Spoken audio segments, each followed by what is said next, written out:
ह्या वर्षी सुद्धा खरं तर आम्ही भाग्य समजतो, या वर्षी ताईच्या हस्ते आम्हाला उद्घाटन करायची संधी मिळाली.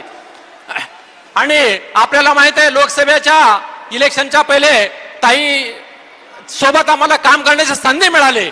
ज्यावेळी आम्ही काँग्रेसमध्ये प्रवेश केला त्यावेळी खूप टीका होते की चुकीच्या मार्गाने एमके फाउंडेशन जात आहे म्हणून, पण त्यावेळी दाखवून दिलं की आम्ही एमके फाउंडेशनचे जे टीम आहे आणि मानणारे वर्ग जो आहे म्हणजे काय बदलून दाखवलं. म्हणजे गेल्या वर्षी आम्ही जयसिद्धेश्वर महाराजांच्या सानिध्यात हे कार्यक्रम घेतला होता, पण ह्यावेळी प्रणितीताईंच्या हस्ते हे उद्घाटन करत आहोत.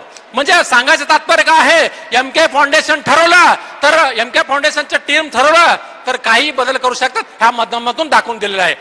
आणि एवढंच ह्या माध्यमातून सांगतो की ताईला ह्या माध्यमातून एवढं सांगायचं आहे, ज्या परिस्थितीमधून मी आलेलो आहे समाजाचे काहीतरी देणं लागतं म्हणून हे आपण समाजासाठी काहीतरी करतो.